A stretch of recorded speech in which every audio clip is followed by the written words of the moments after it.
Hello, my beautiful friends, and welcome to the very first podcast version of A Zen Mind. I am so excited to be making this series because this is something that I've always wanted to do, but I've been so focused on the meditations that I just haven't had the bandwidth to start a second podcast, but here we are, and I'm really excited. So if you're here from A Zen Mind Guided Meditations, then you know me as Jo Rose. I'm the creator and the founder of A Zen Mind, but I have this vision for a podcast where I really bridge that gap from meditation and mindfulness and really start talking in a more conversational way and sharing insights about my life and concepts that can help you guys grow and be the absolute best that you can be. For me, it's all about learning from each other's experiences. And so I want to be able to provide that for you in a more conversational and relaxed format and kind of have a supplementary to A Zen Mind Guided Meditations.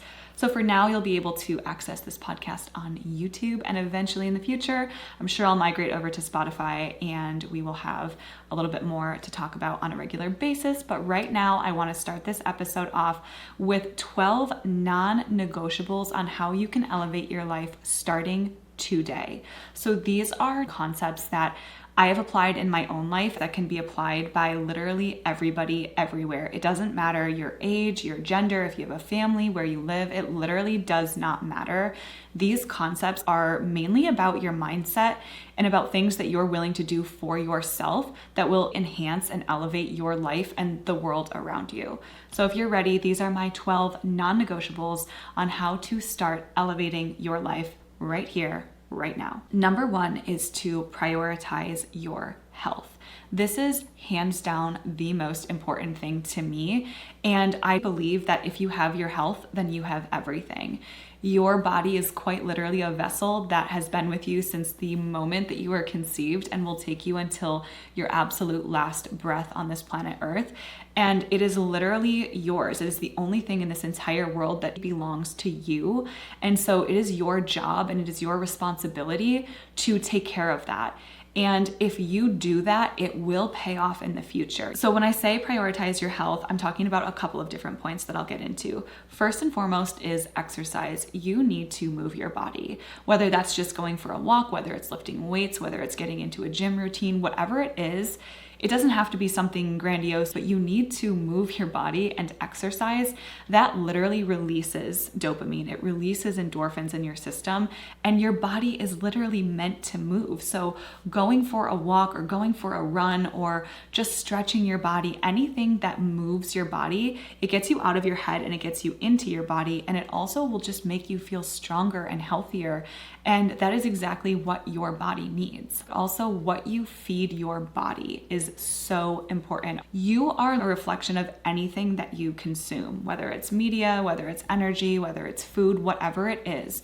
So if you are putting processed foods into your body, these types of things are not going to be good for you long term. And also, these are just not items that you need to have in your body. When you start focusing on a more balanced and healthy and nutritious diet, you will feel so much better. And another really important part of prioritizing your health that people don't pay enough attention to is your sleep schedule. Sleep is so important. And if you're not getting the necessary amount of sleep, you can't function at your highest capacity. Sleep is a time where your body can rest and it can reset, it can heal. And if you are not giving yourself the necessary time, or if you are not sleeping in an environment that feels comfortable or good for you, and you're not getting the hours that you need, you won't be able to function well. For me, I need about 7 to 7.5 hours of sleep, because if I sleep more than 8 hours, I actually feel quite groggy the next day. But if I sleep less than 7 hours, I feel really tired in the morning. So for me, my sweet spot is like 7 to 7.5 hours, but it might be different for you. So try different sleep schedules. Try getting to bed a little bit earlier and waking up earlier. Or if you have to go to sleep late, maybe make sure that you're not sleeping past your alarm in the morning. But your sleep is so important, and prioritizing that and having a routine around that is going to pay off. I would recommend starting with just an audit. And this is what I do in so many different areas of my life. Just audit what you're doing, what's in your refrigerator, how many hours of sleep you get, how you feel in the morning. Start bringing awareness to these parts of your life, your exercise, your nutrition, your sleep. And when you bring more awareness and you bring more mindfulness to them, that's when you can start making those changes. And it's those micro habits that start to build and then eventually flourish into a healthier lifestyle. Number 2 is to cultivate self-awareness. In the words of Greek philosopher Socrates, know thyself. This is so important to self-mastery, and if you don't have self-awareness, you are essentially a victim to the circumstances all around you. You are responsible for knowing the vessel that you are operating in your life. And in order to get that to its maximum capacity, you have to know it in one side and out the other. So stop avoiding the work that you need to do in order to get to know yourself. People who lack self-awareness are usually the first ones to take things very personally. They're also typically very defensive, and they also typically repeat patterns in their life. And then they end up with a very unfulfilled life, and they sit there blaming everybody else. There's 2 types of people in this world. There's finger people and there's thumb people. When you're a thumb person, you can reflect it back on you and you can cultivate self-awareness, and you can start to say, you know what, maybe this was on me. And then you can start to take the blame off of other people and actually realize that you have a lot more control than you think. Once you have this awareness of what your triggers are, what your weaknesses are, what your strengths are, you can really start taking more responsibility, focus on that, and build something that is intentional and beautiful. So how can you practice more self-awareness? Well, for me, it was in meditation, in self-reflection, in that time where I would just sit and I would reflect. Meditation is such an incredible thing because it's not so much about fixing something as it is just being present with yourself and learning more about yourself, sitting with your emotions, sitting with your thoughts. And it's really the start of self-mastery. Also, journaling is incredible. When you start pouring your heart out onto paper and you start really writing about things that are in your head and getting them out on paper, you can start to see patterns and trends, and then you can understand yourself more. Also, go to therapy. If you have the ability to go to therapy, go to therapy, because sometimes talking to people and then getting a professional's opinion gives you a completely different perspective that a lot of times we can't offer ourselves if we're in our own head. So these are just a couple of ways to start cultivating more self-awareness, but trust me, when you do and you start taking more responsibility and accountability and realizing what you can and can't control, your life just becomes so much more intentional. Number 3 is to practice gratitude daily. Now, I'm sure that you've seen the impacts of gratitude and how important it is to practice gratitude, but I'm here to tell you that it is not just important, but it will literally change your life. First of all, when you start practicing gratitude, you shift from a lack mindset to an abundance mindset. Even if you don't physically have a lot, being grateful for what it is that you do have, you start to see more of those blessings in your life. I love to practice gratitude for things that normally I would take for granted, because it brings more awareness to those things. And it just makes you realize how full your life truly is. I made this post on Instagram a couple of weeks ago, and it says the things that you take for granted today might be the things that you miss tomorrow. There's so many things in our life that we just take for granted. But if it wasn't there, imagine how your life would change. Make sure you tell your loved ones that you love them. Make sure you tell people that you appreciate them. Look at the things in your life that you do have that could be taken away in an instant. Really focus on being grateful for those things, and you will see that your entire perspective shifts to abundance. There's this concept of reverse gratitude, being grateful for challenges, for closed doors, rejection or redirection. These things were put into your life for a reason. And once you can start shifting your mindset and realizing that they happened for a reason and you can actually be grateful for them, it just changes your entire perspective. Last year, I went through a pretty big heartbreak, and it was really difficult to be grateful while it was happening, of course, because you're dealing with all these emotions of sadness and anger and confusion and frustration and all of these different things. Of course, you're not thinking, oh my gosh, I'm so grateful for this. This is a walk in a park, because we all know it's not. But once you're on the other side of it, you can look back and say, man, I'm really grateful that it happened that way, because look at all that I gained. Look at the ways that I grew. And look at the things that I learned from that situation. So practicing reverse gratitude is just as important. Number 4 is to be mindful and intentional with your consumption.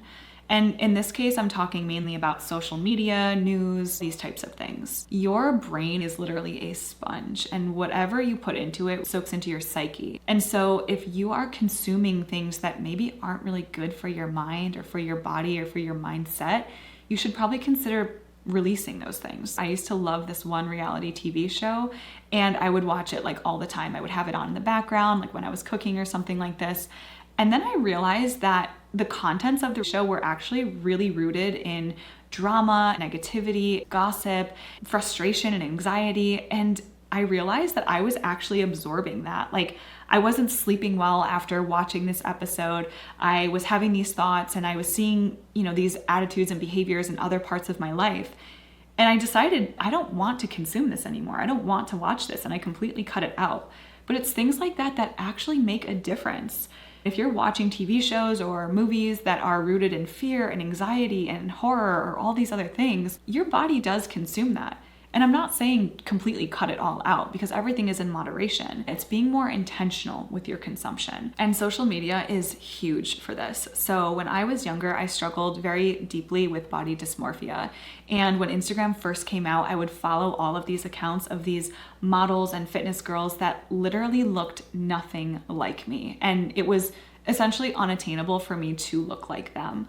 And I ended up becoming stuck in this cycle of constantly feeling like I was comparing myself to other people, or I was chasing something that was simply unattainable.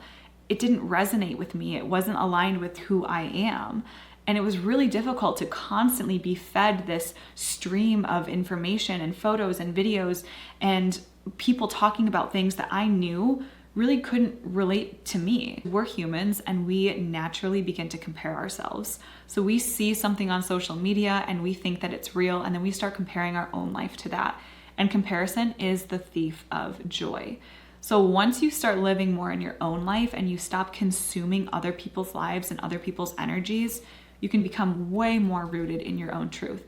Go through your feed and start looking at people that you don't resonate with. Take a look at the things that you are consuming and ask yourself, is this adding value to my life? And if it's not, there's your answer. Number 5 is to prioritize your safety and security. In Maslow's hierarchy of needs, you will see that on the bottom, in the basic needs, it is safety and security. Because creating that foundation, it sets you up for stability in all these other areas of your life. And so if you don't feel safe, whether it's in your environment, in your relationships, or even in your own body, you're not stable. You're not setting yourself up for success because one of your basic needs is lacking. Look at your life and ask yourself if you feel safe. Do you feel safe in your own body? Do you feel regulated? Do you feel safe in your relationships? Do you feel safe in your home, in your city, in your town? These types of things have such a big impact. And prioritizing your safety and your security isn't talked about nearly enough. And it's not just physical safety either, but it's also your emotional safety, your financial security, all of these different areas of your life that provide that safety, security, and stability.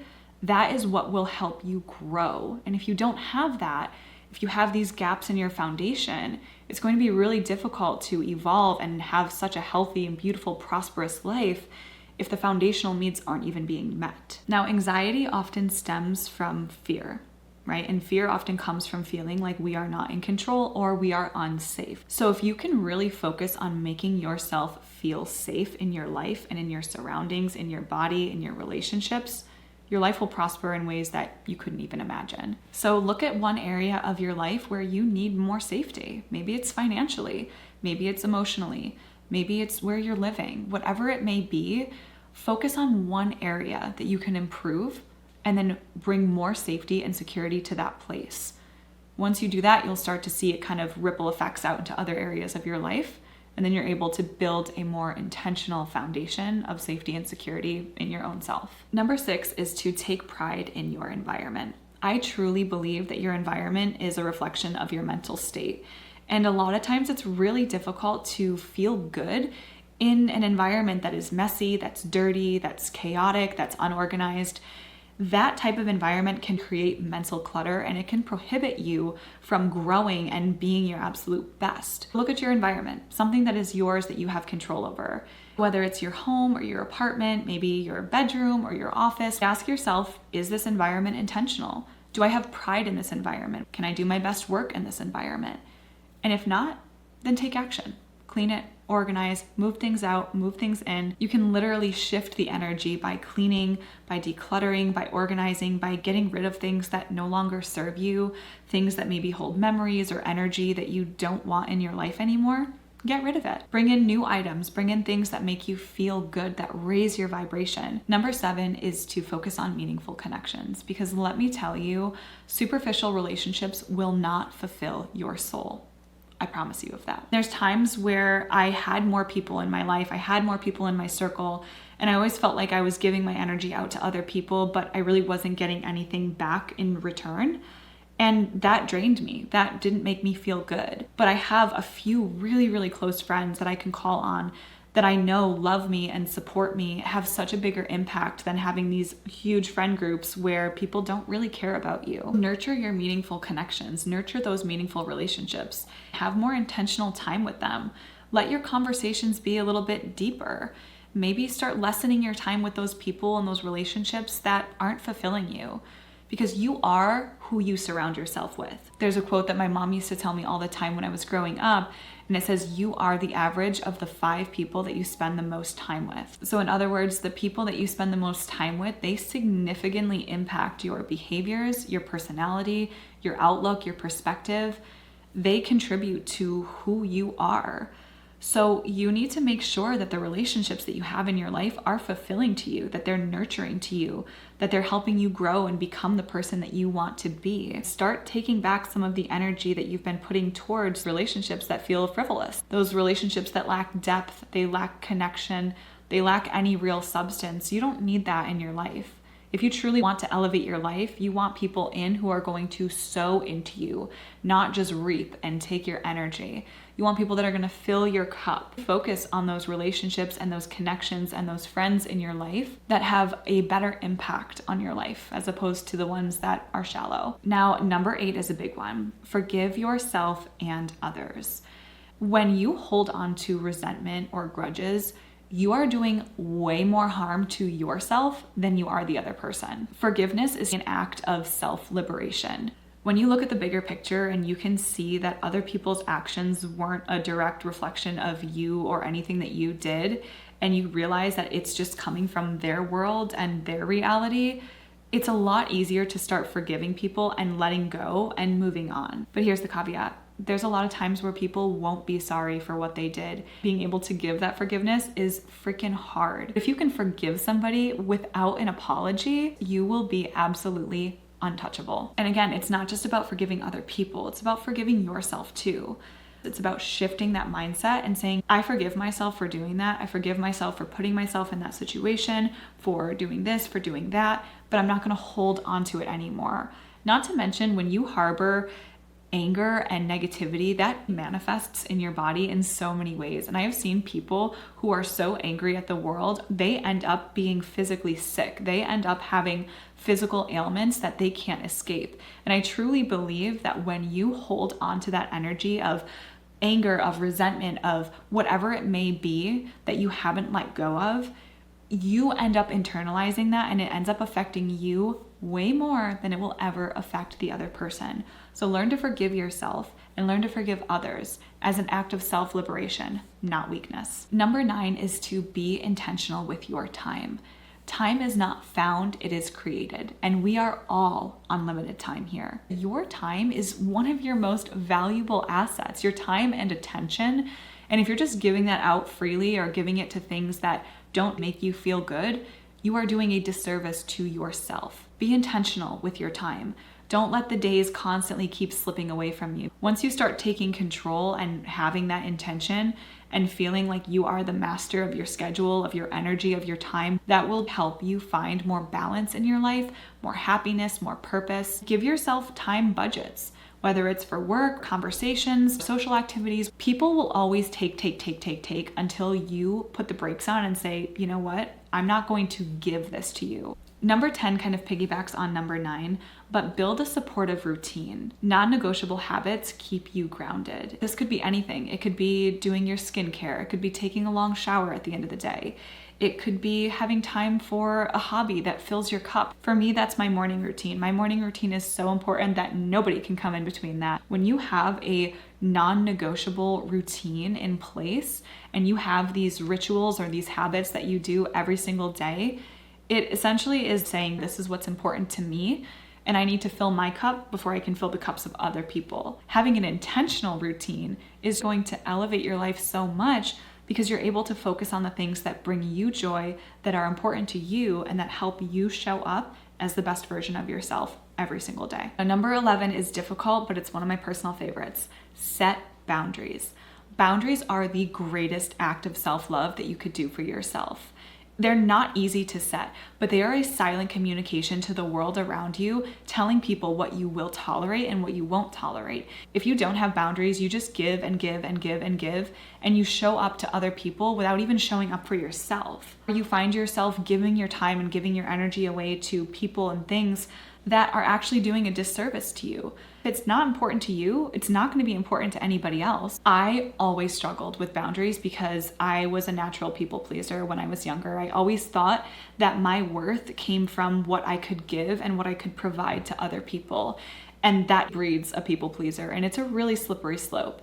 And so making boundaries didn't really come easily for me. But as I got older, I realized that I had to start making boundaries because I was just giving too much of myself away to people and I wasn't getting anything in return. So a couple of months ago, I was in the very beginning, early stages of dating somebody new. And I like to call it the information gathering stage, where you're really observing the person, you're seeing how they treat you, how they treat other people, you're seeing their values, their morals, and you're kind of looking at the situation with a really broad perspective. And eventually there was a glaring red flag, and I said, this is gonna be really difficult for me, but I have to draw my boundary here.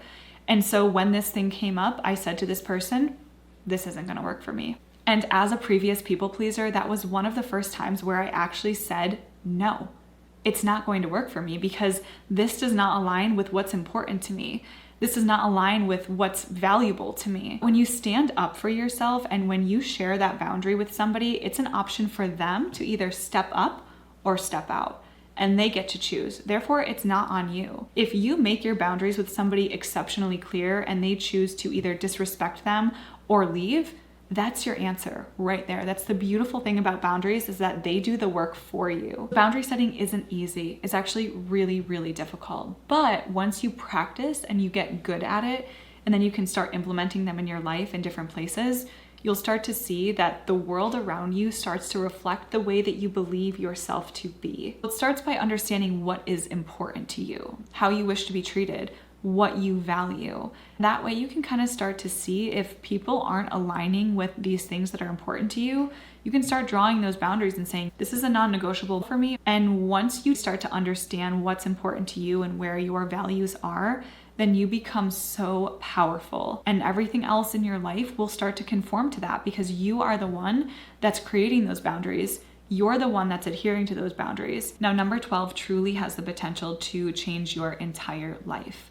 Stop taking things personally. You need to understand that others' actions are always a reflection of them, not you. Everyone on this planet is basically walking around with a pair of glasses on, and they're seeing things through the lens of their past experiences, their values, their mindset, their perspective, perhaps their family dynamic, their relationships. That is where their perspective of the world comes from.